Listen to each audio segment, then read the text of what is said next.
Hello दोस्तों, मेरा नाम अर्जुन पाटीदार है। मैं आज आपको वास्तविक संख्या रियल नंबर के बारे में बताऊंगा। हमने इसके पहले वाले वीडियो में भी रियल नंबर के बारे में पढ़ा है। ये रियल नंबर से संबंधित हमारी सेकेंड वीडियो है। इसका पहला सवाल हम करते हैं, अभाज्य गुणनखंड द्वारा निम्नलिखित पूर्णांक का एलसीएम और एचसीएफ ज्ञात कीजिए। एलसीएम यानी लघुत्तम समापवर्तक, एचसीएफ यानी महत्तम समापवर्तक ज्ञात कीजिए। 12, 15 और 21 संख्या दे रखी, निकालते हैं। 12 का निकालेंगे, 2 छंग 12, 2 तिया 6, 3 एकम 3। 12 का क्या आया अपने पास, 2 × 2 × 3। अब 15 का निकालेंगे इसी प्रकार से, 3 पंजे 15, 5 एकम 5। क्योंकि इकाई के अंक पर विषम संख्या है तो 2 से तो जाएगा नहीं। 5 और 1 6, 6 3 के पाड़े में आता है, इसलिए ये 3 से जाएगा।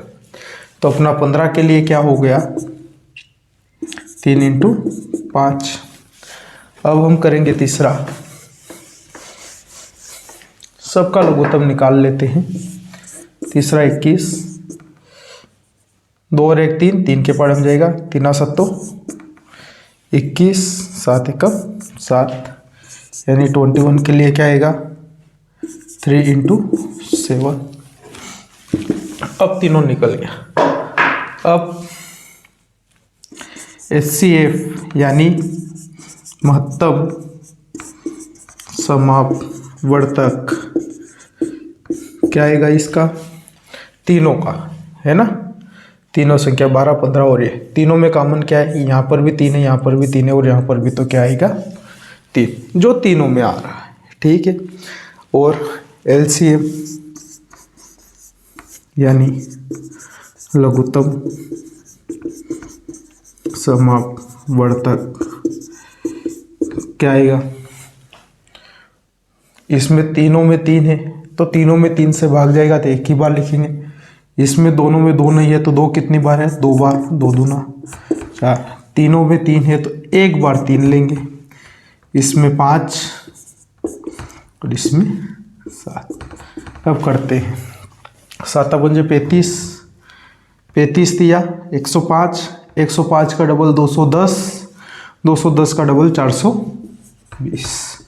ये 420 हमारा लघुत्तम समापवर्तक होगा। तो अब हम करते हैं दूसरा सवाल। हमारा सेकेंड सवाल है, महत्तम समापवर्तक 306 और 657 बराबर 9 दिया है। लघुत्तम समापवर्तक 306 और 657 ज्ञात करना है। तो हम लिखेंगे, एचसीएफ क्या दिया है, 306 और 657 बराबर 9। अब अपने को एलसीएम के लिए ज्ञात करना है। तो हम लिखेंगे, जैसा कि हम जानते हैं, हम सब जानते हैं कि महत्तम समापवर्तक एलसीएम में होता है, लेकिन एलसीएम का हर मान महत्तम समापवर्तक हो जरूरी नहीं है। तो हम लिखेंगे एलसीएम इंटू एचसीएफ यानी महत्तम समापवर्तक। अगर दोनों का गुणा कर लेंगे तो हमें एलसीएम भी ज्ञात हो जाएगा। ये क्या है, 2 संख्याओं का गुणनफल है ना। ठीक है, बराबर क्या होगा, 2 संख्याओं का गुणनफल। अब गुणनफल करना है यहाँ पर। अब करते हैं हम इसको, एलसीएम बराबर क्या हो जाएगा, एलसीएम एचसीएफ 2 संख्याओं का गुणनफल है।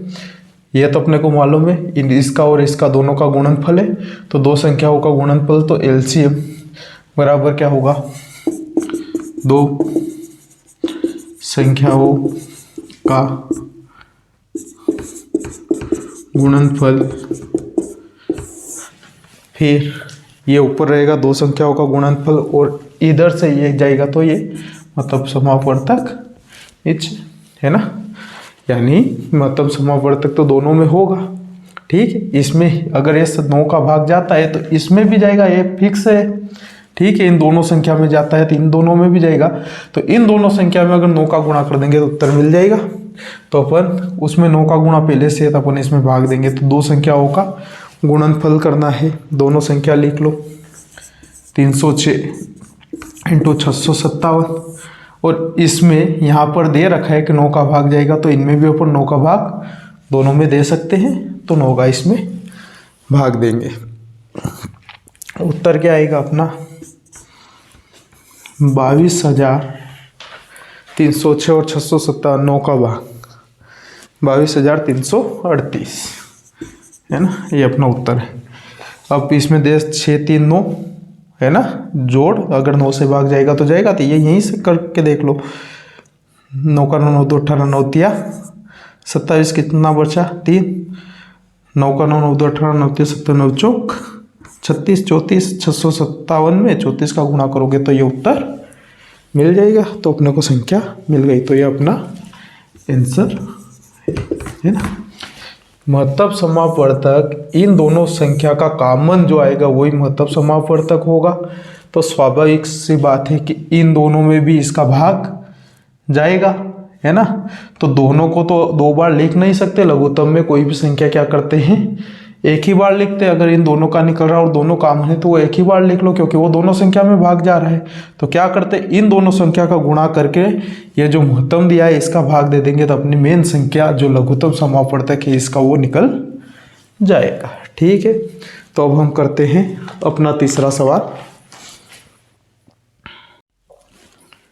अपना तीसरा सवाल है, किसी खेल के मैदान के चारों ओर एक वृत्ताकार पथ है। इस मैदान का एक चक्कर लगाने में सोनिया को 18 मिनट लगते हैं, जबकि इसी मैदान का एक चक्कर लगाने में रवि को 12 मिनट लगते हैं। मान लीजिए वे दोनों एक ही स्थान और एक ही समय पर चलना प्रारंभ करके एक ही दिशा में चलते हैं। कितने समय बाद वे पुनः प्रारंभिक स्थान पर मिलेंगे। तो हम लिख सकते हैं, अपने को मालूम है इस मैदान का एक चक्कर लगाने में सोनिया को कितना मिनट 18 और रवि को कितना लगता है 12। तो ये लिख भी सकते हो अपन, रवि को 12 मिनट लगते हैं। उसके बाद अपने को क्या दिया है ना, लगते हैं, परंतु सोनिया को 18 मिनट लगते हैं, ये अपने को दिया है। फिर दिया है एक समय बाद पुनः, है ना, एक समय बाद पुनः दोनों, कौन, दोनों लोगों का बताया। एक समय बाद पुनः दोनों लोग कहाँ मिलेंगे, अपने प्रारंभिक स्थान पर होंगे। नो, अपने प्रारंभिक स्थान पर होंगे और वह समय क्या होगा 12 और 18 का क्या निकलेगा, महत्तम निकलेगा कि एलसीएम। 18 का लघुत्तम समापवर्तक होगा, है ना। दोनों मिलेंगे तो दोनों का लघुत्तम समापवर्तक होगा। तो अपन निकाल लो, 18 का निकालते पहले। 18 का 2 9 18, 3 तिया 9, 3 एकम 3। तो 18 का क्या निकला 2 इंटू 3 इंटू 3। अब अपन 12 के निकाल लो, 6 2 तिया 6, 3 एकम 3। 12 का क्या निकला 2 इंटू 2 इंटू 3, है ना। अब अपने को मालूम पड़ गया दोनों का एलसीएम क्या निकला अपना। दोनों में ये एक बार 2 लिख लेंगे, एक बार 3 लिख लेंगे, और ये अलग, तो क्या होगा 2 इंटू ये 2 लिख लेते हैं, छोटी संख्या पहले ले लेते, फिर ये 3 इंटू 3 क्या होगा 18 और 12 का एलसीएम। 3 तिया 9, 9 दूना 18, 18 दूना 36, है ना। कितना हुआ एलसीएम 36। तो हम लिख लेते हैं, इसको मिटा रहा हूँ मैं, कंडीशन लिखी थी ये। अब इस कंडीशन को मिटा देता हूँ। अब अपने पास क्या आया, इसका एलसीएम 18, तो अपन लिख लेंगे अतः रवि और सोनिया 36 मिनट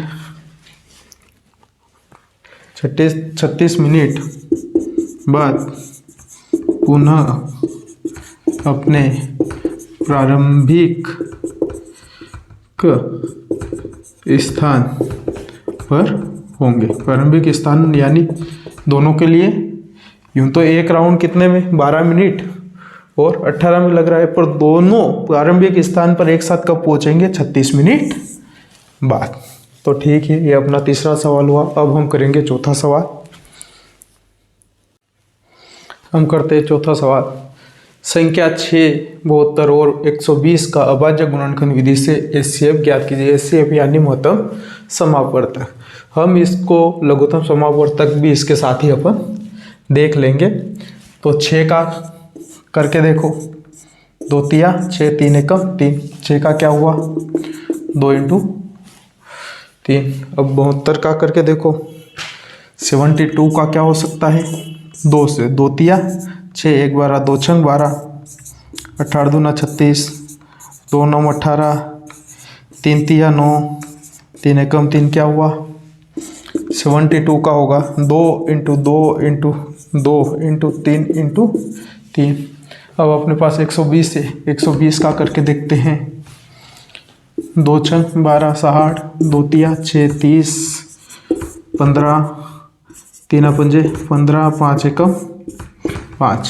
120 का क्या होगा 2 × 2 × 2 × 3 × 5। ये तीनों का देख लिया। अभाज्य गुणनखंड विधि से गुणनखंड निकालकर अब अपने पास 6, 72 और 120 का महत्तम समापवर्तक क्या होगा। अब इसमें देखो कि दोनों में क्या क्या कॉमन आ रहा है। देखो एक तो ये 2 और एक ये 3, 2 × 3 = 6। ये महत्तम समापवर्तक हो गया।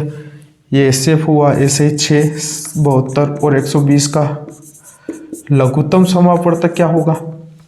देखो इसको एक ही बार लिखते, 2 को यहाँ पर ये 2 बार लिखेंगे, 2 × 2 × 2 × 2 ये और ये है ना। उसके बाद 3 एक बार लिखेंगे, फिर 3 × 5। अब ये होगा अपने पास इसका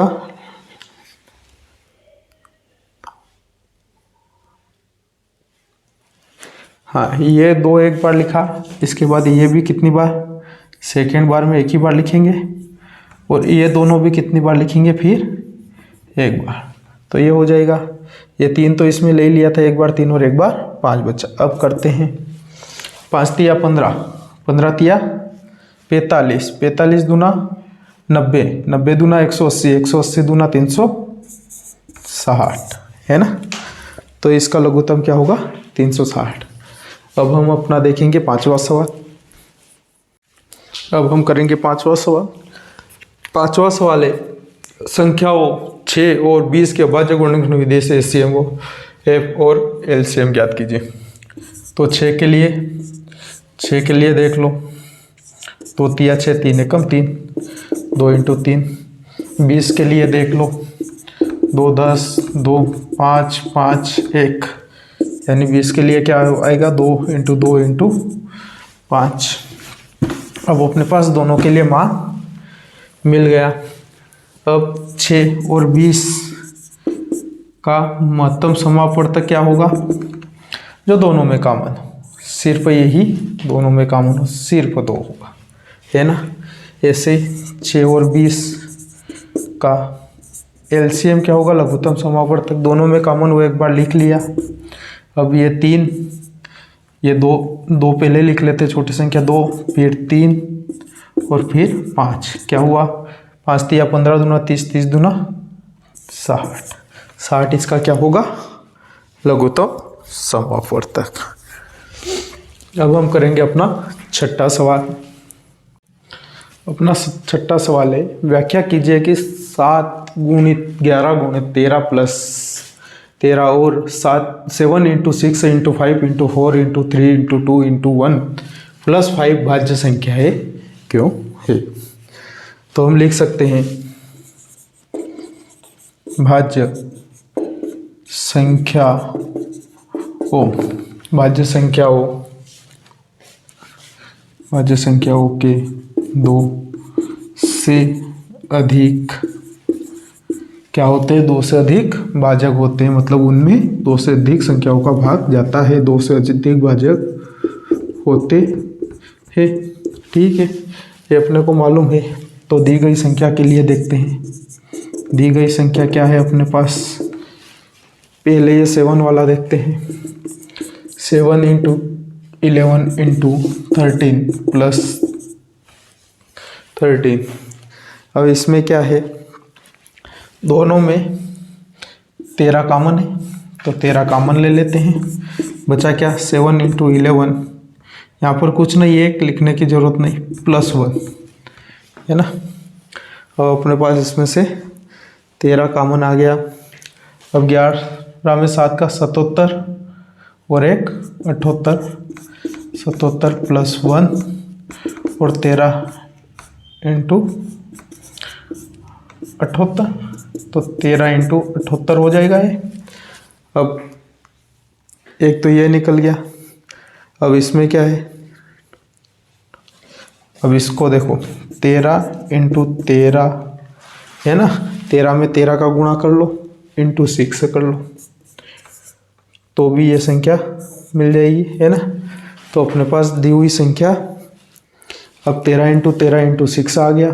तो हम लिख सकते हैं, यहाँ पर लिख लेते हैं, अतः इस संख्या के 2 से अधिक भाजक 1, 6, 13 है ना, 13 और यह संख्या स्वयं है ना, स्वयं है, ये अपने को मालूम है। 13 और यह संख्या स्वयं है, इसलिए यह एक भाज्य संख्या होगी, है ना। अब भाज्य संख्या वो होती है जिसमें स्वयं का और एक को छोड़कर किसी और संख्या का भाग नहीं जाता, तो भाज्य होती है। एक को और स्वयं को छोड़कर किसी संख्या का भाग जाता है तो वह भाज्य होती है। इसमें स्वयं का तो हो रहा है, 6 का भी हो रहा है, 6 के अनुमान से देखें तो 2 और 3 का भी हो रहा है, 1 2 3 और एक संख्या 4, मतलब 2 से अधिक संख्या है तो यह भाज्य होगी। इसी हिसाब से अपन दूसरी संख्या देखते हैं। इसको मैं मिटा रहा हूँ यहाँ से। हाँ, अब अपन लिख लेंगे। अब अपन देखते हैं दूसरी दी गई संख्या, है ना। क्या दी हुई है, 7 into 6 into 5 into 4 into 3 into 2 into 1 plus 5। इसमें से भी देख लो, 5 कॉमन ले लेंगे। 7 इंटू 6 इंटू 4, ये 5 दोनों में कॉमन ले लिया, 4 into 3 into 2 into 1 plus 5 common लेंगे तो क्या बचा, 1। अब इसमें गुणा करके देखो, 7 छंग 42, 42 में 4 का, 4 में 3 का और 3 में 2 का गुणा करके देखो तो अपने पास संख्या क्या आएगी, 1008 और प्लस हो क्या हुआ, ये 1009 बन जाएगी। अब इसको वापस इंटू 1009 को वापस विखंडन करना है। इसको और छोटी बना सकते हैं क्या, तो देखो 9 और 1 10, ये 2 और 3 से तो नहीं जाएगी, तो इसको और छोटा बना सकते हैं। ये 5 से और ये मतलब ये 1009 अभाज्य संख्या है मेरे हिसाब से, ये किसी से नहीं जाएगी। तो हम क्या लिख सकते हैं, यहाँ लिख सकते हैं यह संख्या किससे जाएगी, अतः इस संख्या के 2 से अधिक भाजक, 2 से अधिक भाजक कौन कौन से, वो भाजक लिख ले, कौन कौन से, 1, फिर एक ये 5 से जाएगी और 1009 और यह संख्या स्वयं है ना, यह संख्या स्वयं है, इसलिए